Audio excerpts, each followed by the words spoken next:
What's up, everybody? On this episode, we've got Mari, and I'm super excited because she's going to share about the entrepreneurial flu. She's going to share how she almost lost her voice, had an identity crisis, but came back, and how she actually figured out that she's better not being an entrepreneur, but supporting other entrepreneurs. And I think all this is fantastic. I think you're going to really enjoy this episode. So let's dive in and see what she has to say.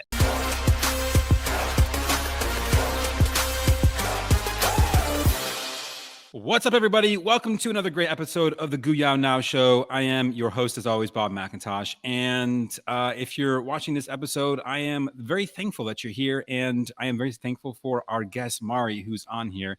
Mari was actually connected to me through another of my guests that I had on, Chris Ward, from previously. And she's like, hey, you got to have this woman on. She's awesome. And listen, I love getting recommendations and or suggestions from my audience, because at the end of the day, right, this show is not about me. This show is about each and every one of you who are listening, so that you can get out of your own way and learn from interesting stories. And we've got a lot of stories that I'm really excited about sharing coming up.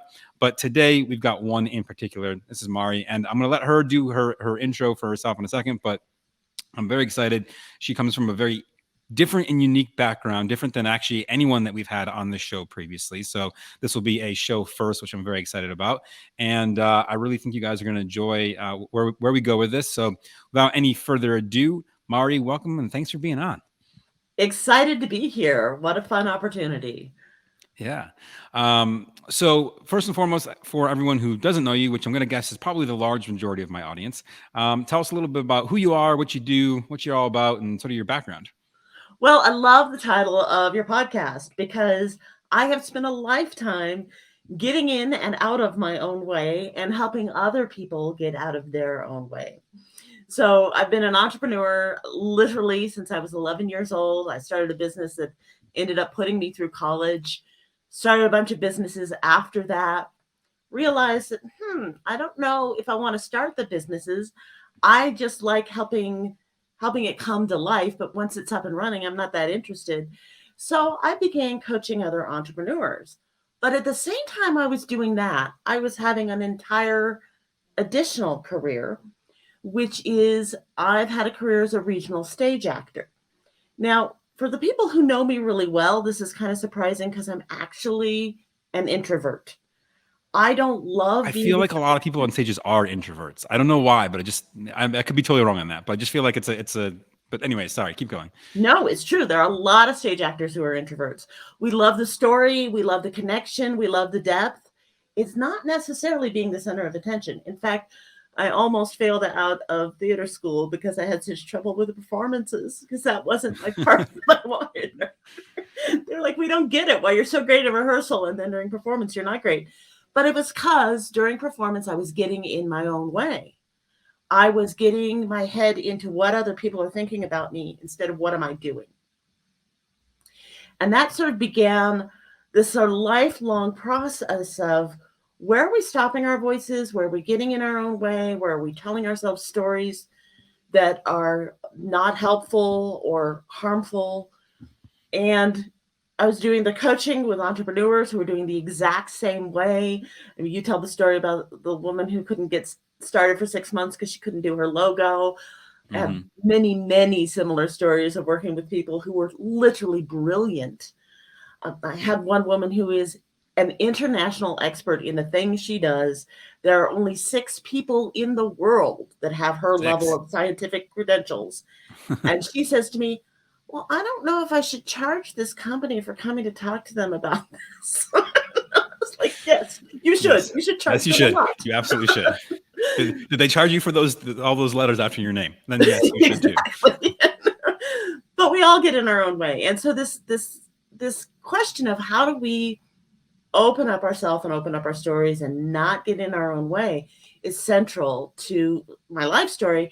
And where that has landed is in public speaking coaching and in video coaching and virtual presenting coaching for entrepreneurs, but also for leaders in organizations where they sort of need to set the tone and help people figure out, here's where we're going. But you can't lead others. You can't inspire others. You can't bring in clients and opportunities if you are telling yourself a story that's blocking your brilliance. Okay, perfect. I like that. If you're telling yourself a story that's blocking your brilliance, that's a great quote, by the way, but I also love the idea of it. Yeah. So I want to unpack. I wrote a couple things down here, and I want to unpack a couple of these in both of them actually, but individually. So first and foremost is something that you said that really stuck out to me, both earlier when we were talking and right now. Is you started your own business, and that was great, but then you realize, hey, that's actually not my thing. My thing is helping other businesses go and grow. And this is something. Well, first of all, I want to congratulate you for even having the awareness to figure that out.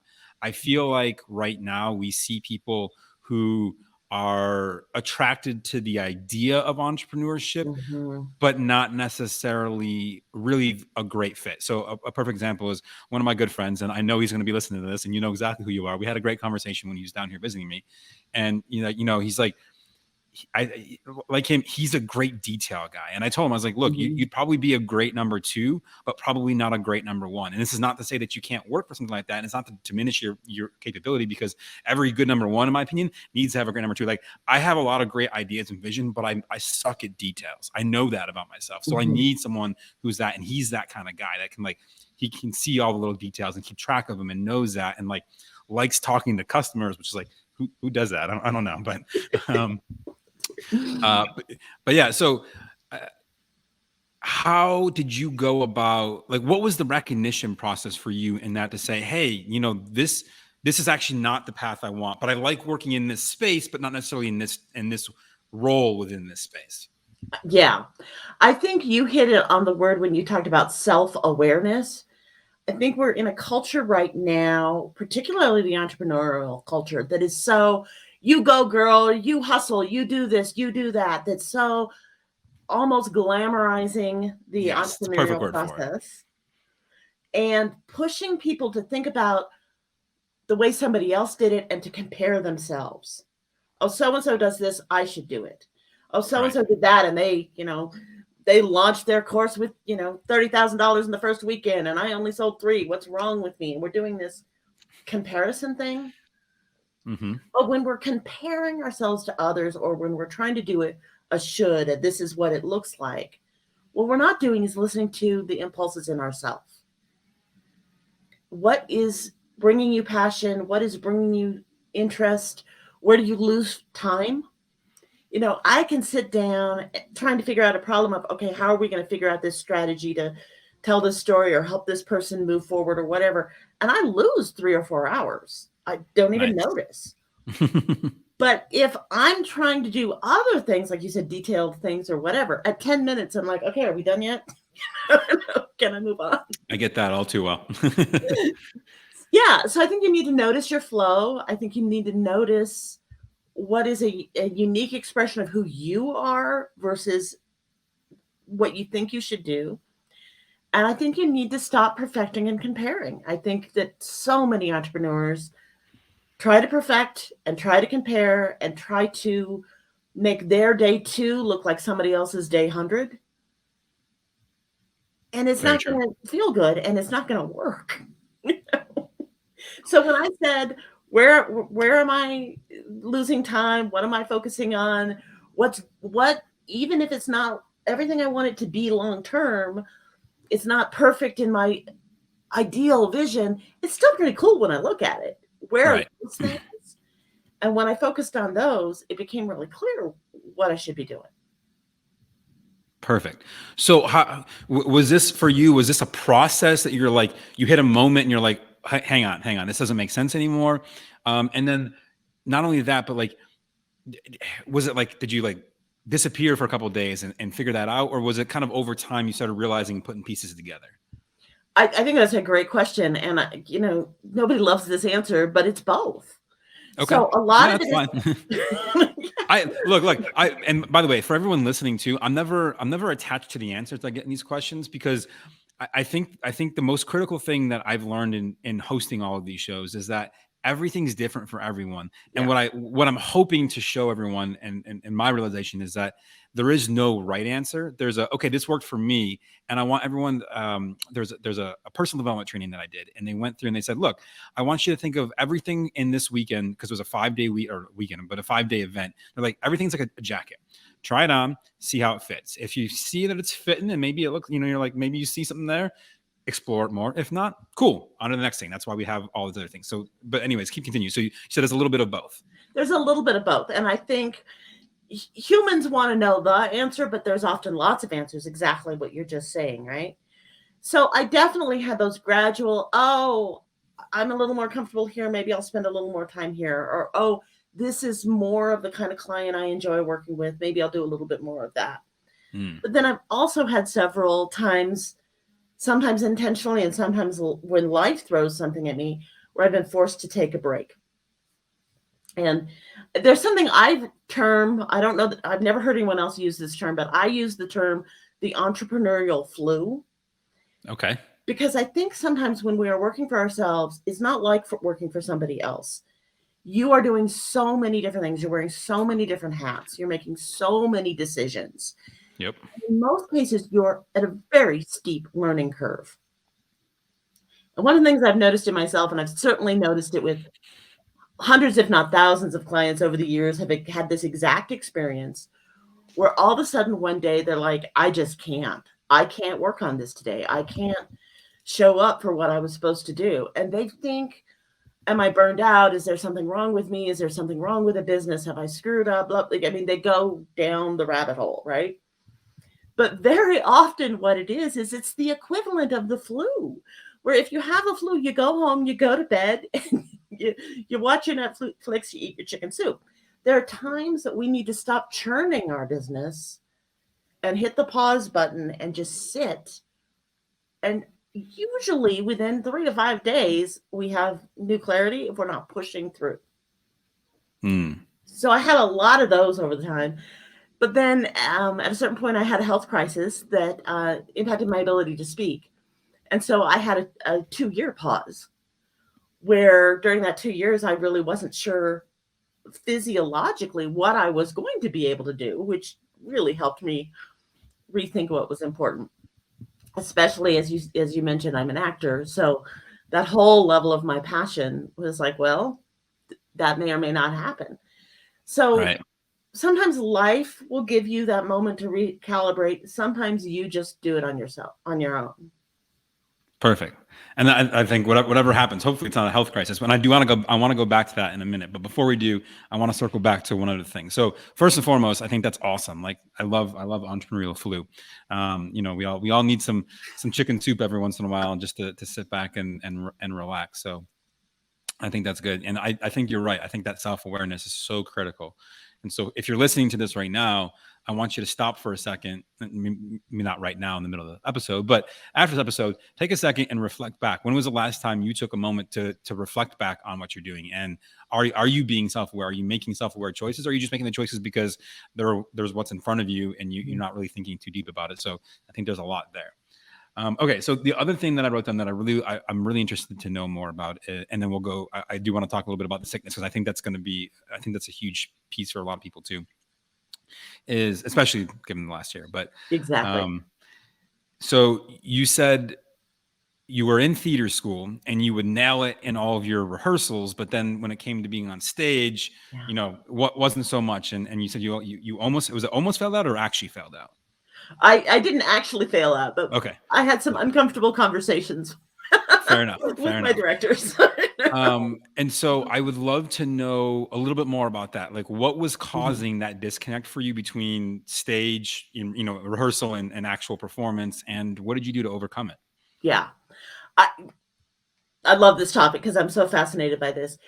It really was realizing that there is a whole skill set that is in your head, but also in your body that you need to develop when you're going to get yourself into high pressure situations. And we all find ourselves in high pressure situations of different kinds. So when I would go into a performance, which is a high pressure situation, especially live theater, it's not like film. We're not going to stop if something goes wrong. You get to deal with it. I would flip out of what focusing on what am I doing and start focusing on how am I being perceived. Hmm. And the minute I put consciousness on evaluating myself, everything went to everything just messed up completely. It's okay. You can say it. It went to It was shit. hell. So, first of all, it's realizing what are the triggers that cause us to get into self evaluation or comparison Okay. and changing that. But then I also learned that I needed to create a breath and body and movement process of really getting into my own body. And what I mean by getting into my Hmm. own body, I'm sure everyone listening has done this, where you're thinking of something or you're doing something and you're so focused on it that somebody walks into the room and they startle you. Yep. And it's like, well, you could have heard them. I mean, your ears were able to pick up the noise, but it didn't go to your brain Right. because you weren't in your body, you were in your brain. One of the things people don't know about live theater is they think we rehearse and this is exactly how I'm going to do it. And on this line, I'm going to raise my eyebrow and all that nonsense. And that does not create good acting. Good acting is what we call living truthfully in the moment so that the other actor does something and I let myself organically respond within the circumstances of the story I'm Right. selling and myself of that character. But that's the exact same thing for an entrepreneur within the circumstances of my story and my mission as this is my business and this is what I'm doing.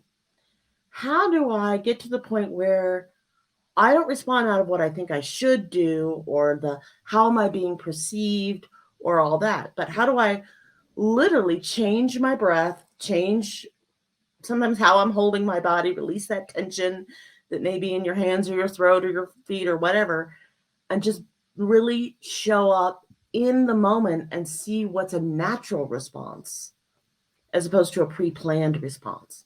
Hmm. It took me a while to learn all the skills behind that, and there are a bunch. But when I started getting those skills, I got to the point where it's not that I don't have quote nervousness when I perform, but I don't even experience it as nervousness. At this point, it's a hyper focus. I totally get that. I'm the same way on stage. A different stage, but same thought process, I guess, or mental state rather. Yeah. And at that point, whatever can happen, and that's the joy of live theater. Everything can and does happen. I've had fires happen on stage. I've had floods happen on stage. I've had people have medical emergencies. But when you're in that hyper focused, I'm just responding to this moment. You learn to trust that the appropriate response will happen for you. Interesting. So would you mind sharing some of those skills that are behind? I know you said there was a bunch of them, but I would love to have just one or two for some people, if or maybe like the one or two most important ones. So the first thing, there's a 5, 4, 3, 2, 1 that you can do where you literally before the first thing I want to say is a lot of this is before, right? So before Right. the meeting, before the phone call, before the video, before the stage thing, we would warm up if we were going to run a marathon, but we'd seem not to do anything when we're trying to do these high stakes meetings. So beforehand, you want to really focus on your senses first. So I recommend focusing on what are 5 things I can hear. Can I hear noise my neighbor's making? Can I hear my pet? Can I hear the fan from my computer? Really sort of focusing on what am I hearing? I'd love to run my tongue over my teeth. What am I tasting? Because for those of you listening, you can try this right now. I can't because I'm talking, but there are different tastes in different parts of your mouth when you really explore it with your tongue. It's Mm-hmm. just tying in and then really figuring out what can I smell? What are 4 things can I smell anything? What are the colors around me? Can I see red or blue or green around me? Touching something, texture of your skin or your shirt. All of that can bring you into refocusing your being in your physiology. Mm-hmm. And then the other thing is, and this is a great thing for entrepreneurs, anybody who's listening to this and they're not driving or doing something with machinery or something like that, cross your arms and now cross your arms the other way. So the hand that was behind goes on top. I have to think about it. You have to think about it, and it feels really weird, doesn't it? Right? Yeah. Well, that's what being an entrepreneur is we start with what we're comfortable with and we try something new. But when you do that little activity I just did, and there are lots of other ones you can do, you're literally rewiring your brain. You're helping your brain strengthen connections between the different parts of the brain, so that when you get uncomfortable, when somebody says something you didn't expect, or you get an objection or whatever, you can still you can still resource all the best things in your thinking. So I like I it. I didn't like it. warm up before stage or before important business meetings. I'm sorry I interrupted you. Oh no, no. I was just saying I like it. I like it. I think that's a great way to execute that. And I think you're right. I love what you said that we're hey, and I want this is why I want to point it back out. We'll prepare for a marathon like crazy. You'll do all the extra runs. We'll warm up. We'll do stretch. Even if you just go to the gym, right? You're like, okay, let me do my quick stretch before and after. But we go to these meetings. I see people do videos all the time. They don't think about it like they approach everything else that they do in the same way of just just execute it. But because even though it may not be physically tiring, there's a lot of mental capacity that goes into a lot of the stuff that we're not prepared for. Exactly. And brain body is connected, right? Just stretching, just letting your eye gaze go out to the horizon instead of close up like a computer. There's Mm-hmm. studies that show that changes the way your brain processes information. But we Hmm. sit all day and look at our computers and we don't move, and it's this short eye gaze, and it changes our brains. So you got to work to change your brain back the other way. That's so fascinating. Because one of the things that for me is true is I love flying. I Mm. like I generally enjoy being on a plane. I put my noise canceling headphones in and I just disappear into myself for a while. I usually don't. I try not to get on the Wi-Fi or anything like that. And sometimes I do because there's things that need to happen. But and I'll find myself. I always get a window seat, and I find myself a lot of times staring out the window, and it might be for like an hour, just lost in my own thought. And I've never once thought about the fact that like, what am I looking at? Like what I'm looking at has changed the way my brain is processing information. And what's so fascinating to me about that is that like, to me, it's a very relaxing experience. For most people, like flying, not most people, but a lot of people, flying is a very stressful experience. But I find it Yeah, to be the opposite. But I wonder how much of that is, the more I think about it, people who get stressed are always ones sitting in the aisle seat. So maybe try a window seat for a while, stare out at the horizon, and see if that helps or not. absolutely. I always think about, we were told as kids not to look out the window and daydream.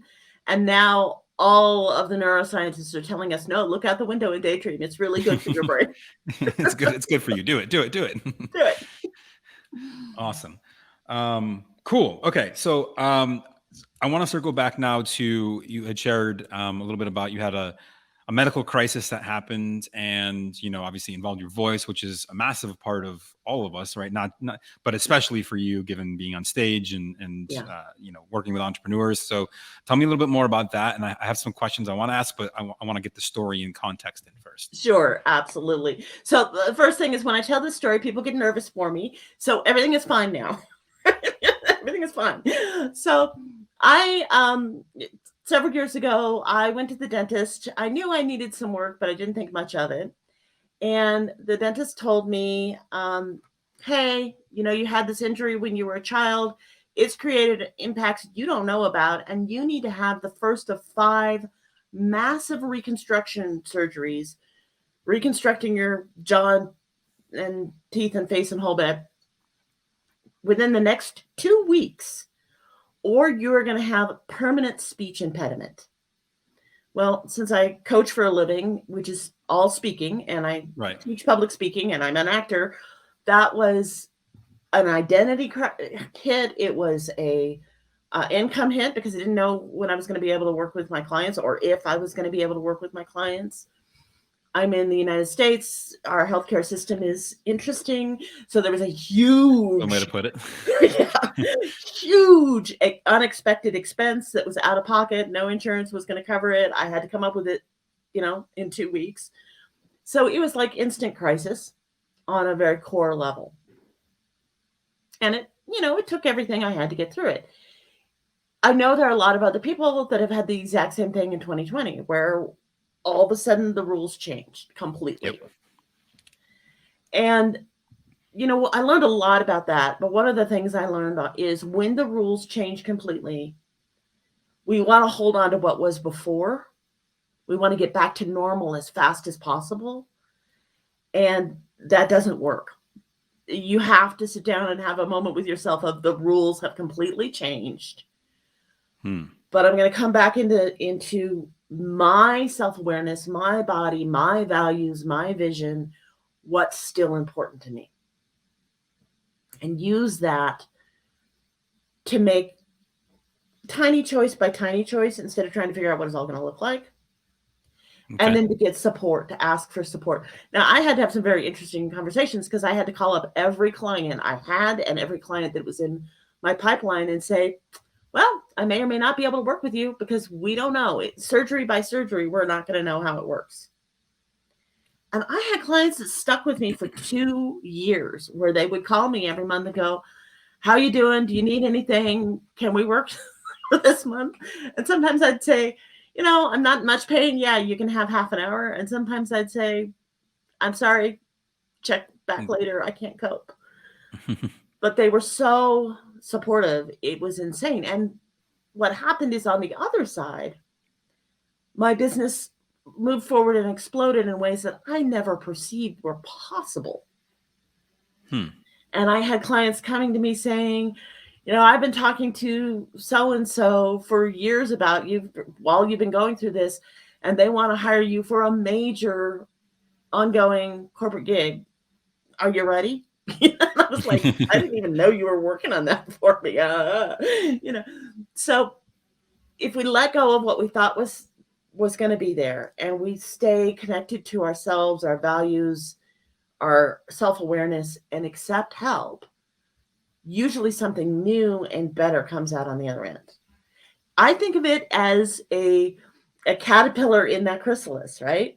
Right. I don't know if you know this, but when a caterpillar is inside the chrysalis, they become entirely liquid. Like you could cut the thing open and pour them out. They're goo. I did not know that. I find it so fascinating because I spent a lot of time feeling like I'm just goo and I'm not valuable. I'm goo. I can't do anything for anybody. I'm goo. That's not true. I'm becoming something new. It's a different way of thinking about it. Yeah, absolutely. It definitely is. Well, first of all, goo. I like that. Goo. Who knew? And it rhymes. Like, oh, I'm goo.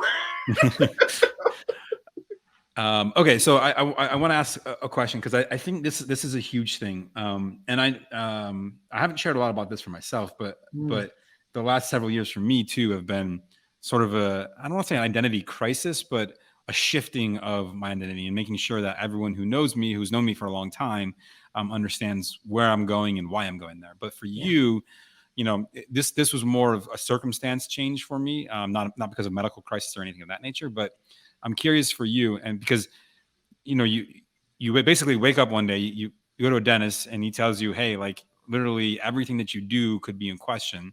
Mm-hmm. How do you handle that identity crisis, and like what was it like for you in that moment when it's like, I imagine your brain's racing a million miles an hour of all the problems that could be. So walk me through what happened for you at that moment. What changed? How did you handle it? What did you go home and cry for a while? Because I probably would if someone told me I wouldn't be able to speak, like hosting a podcast and being on stage and all that. I'd be like, oh my God. Like, so I'm very, very curious. Yeah. Well, first of all, I went home and cried more than once. Right. And that's the thing about any kind of grief or loss is you never know where it's going to hit you. Mm-hmm. I had, for whatever reason, a real problem with grocery stores. I would go in to, pick up some TP and all of a sudden I'm crying. The poor people at the store are like, what's wrong? So she really likes her TP. Exactly. This was before 2020. There was plenty there. So there was a lot of grief, yes. But what I had to do is say, what am I willing to give up and what am I not willing to give up? So, for example, I would look at theater and go, well, if I literally cannot get on stage again, that's just not going to happen. Because although there are a few theater companies that work with people with physical disabilities, if people can't hear what you're saying, it becomes really difficult. Right. Then what is the part of that I love? And I looked at, part of it's the storytelling. I cannot believe the theater company worked with me on this, but I actually directed a play during the middle of some of the surgeries. They Mm. got me an assistant director who sometimes it'd be like, yeah, I'm going to write something on a paper and you're going to do it because I can't handle it. Other times I could show up. But figuring out what's important to you and then drilling down, well, why is that important? Well, why is that important? Well, why is that important? And what I came to is stories connect us as human beings. And there are so many stories I have heard from others that in one way or another have saved my life or my spirit. There's been something about that story that got me through, or that opened up new vistas and new possibilities that I never would have thought of. Hmm. And so for me, what it became is I'm freaking out. I'm having an emotional breakdown every other day. I had to learn to give up control in a lot of ways and ask for help in a lot of ways. And during that process, keep, as they say, peeling the onion till I came down to this core. What is the core value? Because I believe if we get deep enough into that core value, there are lots of ways you can express it. So when I start saying it's about helping stories get told that wouldn't otherwise get told, that allows me to go, oh, well, then that's the helping other people tell their stories. Or maybe I could write a book, or maybe I could direct, or maybe there are all these other ways to get to that core. Right. But it's a messy process. Everybody thinks, oh, there's the light bulb thing that's going to help you. It's an incredibly messy process. It's like me in the kitchen. I get it. Yeah. I think you got to allow for the mess and quit trying to control how other people perceive you. Because when you're at that core, when you're at that truth, they'll go with you. And that's what I learned. I mean, people were there for me in ways that I'm like, are you kidding me? But they saw me go into that truth. And they're like, I want some of that. Yeah. I know you don't know what it's going to look like, but I still want some of it. No, and I think that's super important for us. So something that you've shared a couple of times now throughout our interview that I find fascinating is diving core is your values and is that self-awareness. And I think those three things have been transparent in your journey, at least from my point of view, in your journey from entrepreneurship to supporting, and from, theater not having it, and then I assume now getting back into it because you said everything is good. So you're back in theater at this point in time and able to execute. Obviously, you're having a conversation, so you have a voice. Everything's well. I have a tiny little bit of problem now and then. Almost no one knows it unless they know my story. Very cool. So for you, what's been, and if you're comfortable sharing, what's been some of those core values that allowed you to see yourself through these journeys and come out the other side better? I love that question. I think one of them, and I've said it in different ways, but the concept of imperfection or mess, Okay. creative generation, that creativity happens in unexpected ways. So that unexpectedness is a huge value for me. A lot of people talk nowadays about authenticity, but they talk about it in a way where it's starting to become packaged authenticity. Yep. Look how authentic I am. Like, you're not authentic anymore. But to me, there's that giving up control, giving up perfection, and really letting the unexpected happen, which I think is authenticity. Yep. I mean, we love it when somebody laughs unexpectedly or cries unexpectedly because we know we're getting the real deal. That's one of my huge values. And I'm really, we live in a very divisive age right now. And I am really about helping people who feel like they can't share their truth, share it. Because I think that there's been a lot of history where we've marginalized a lot of voices that are really powerful and needed. And when I say that, people immediately go to the diversity and inclusion, and I'm there. Yes, I do mean that.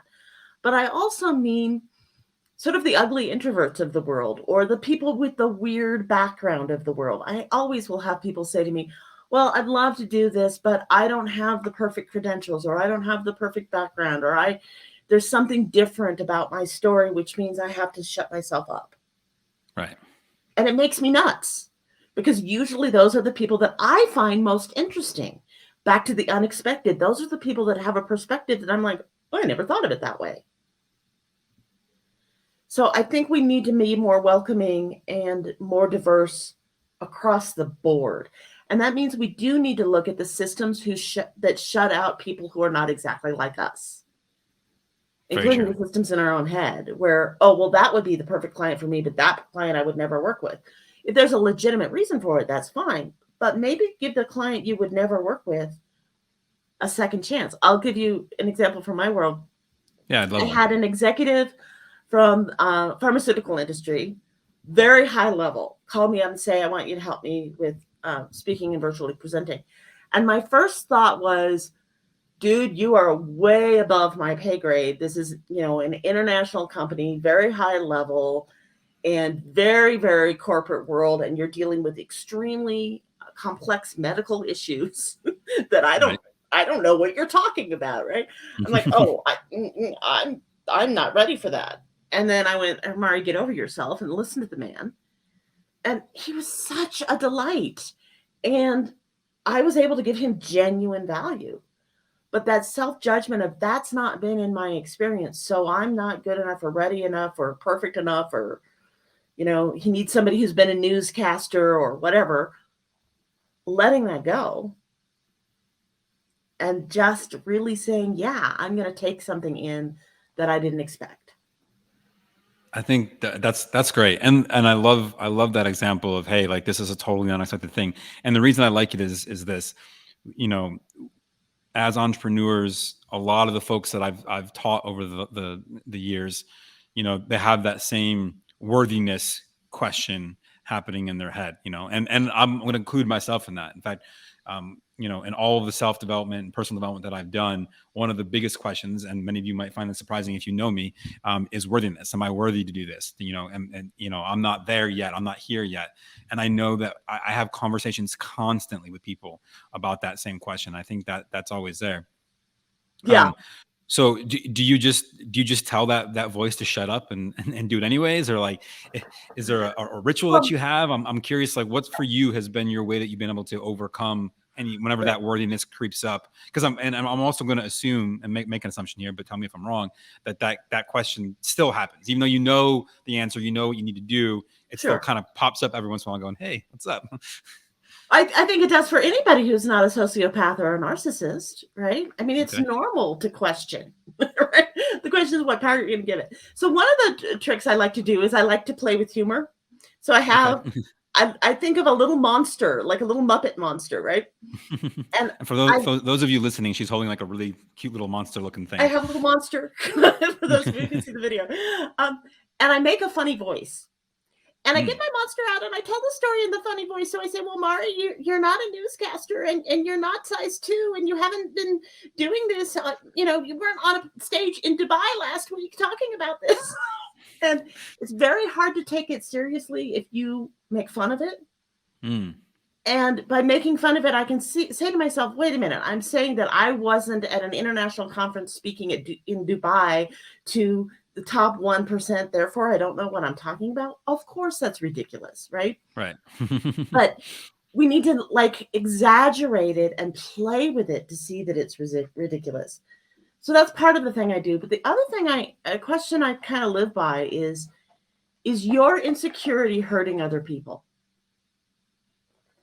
And one of the things I did during the time when I was having tooth problems is I wrote a list of all of the people who I'd seen speak, whether it's on TV or personally or at a story at a party, where their message had impacted me.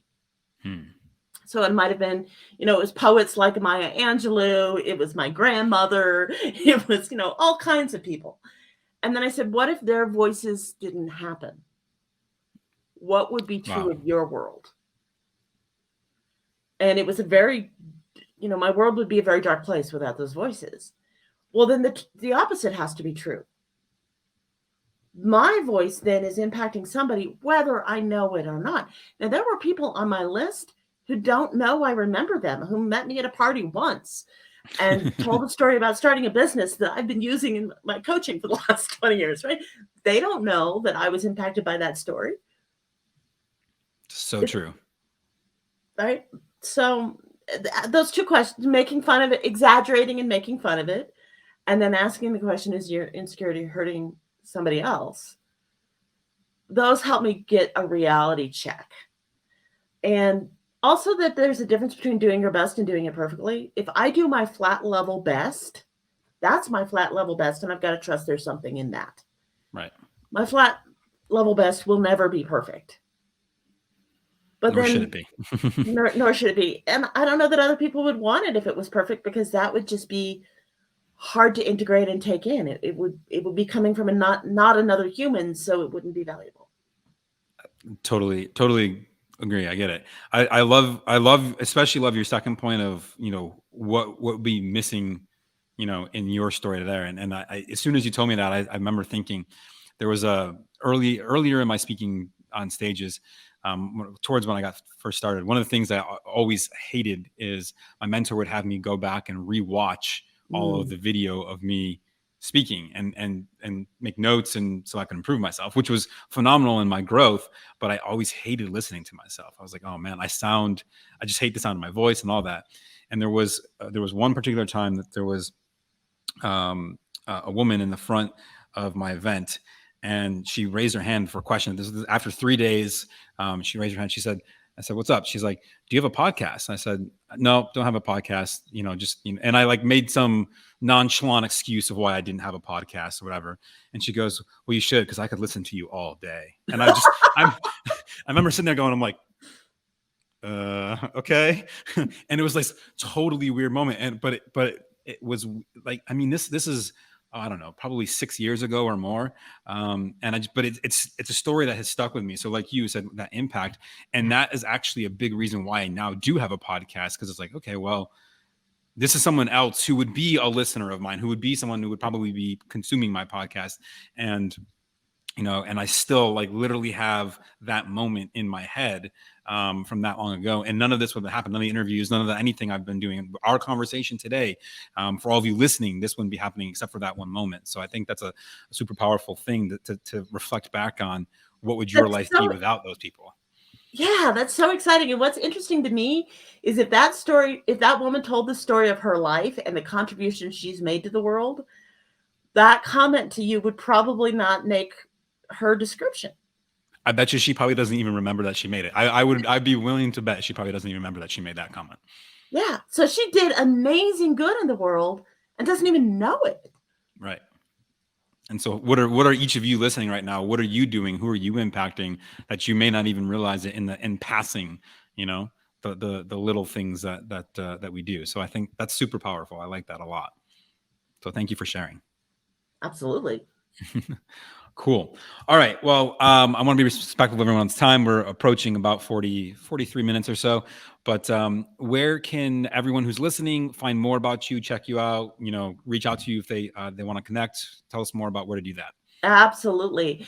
So I have a website with a title, which is what I want for you, which is More Impact, Less Stress. So there are dashes between those words. So it's more impact less stress.com. That way you won't make any spelling mistakes. And if you go there, I've got a freebie on how to show up on camera more effectively and bring more of your charisma out. I've got some programs and classes and that kind of thing. So for those of you who want more, there is more. Check it out. Perfect. So more impact, less stress with dashes in between. Yep. Perfect. Awesome. Well, thank you so much for sharing. Thank you for being on. And for each and every one of you listening right now, as always, truly appreciate you being on the show and partaking, because like I said at the beginning of this, it's not about me. This is about helping each and every one of you get out of your own way. So as always, I'm going to steal this from Andy Frisella because I just like the way he phrases it. There is one little price to pay for this show because it's free in cost, but the price to pay is share it with a friend in need. I'm sure that there's someone from what you just listened to Mari talking about who needs to hear that message. So share it, send it to a friend, send it to 3 friends, send it to 20 friends. But even if you just share it to one person, that's more than enough. And as always, please jump on to your favorite listening platform, rate, review, drop a 5-star rating, because that helps this get out to more folks. And so I truly appreciate each and every one of you. Otherwise, Mari, thank you again. Truly appreciate having you on. And we'll see all of you guys on next week's episode. Take it easy. Bye.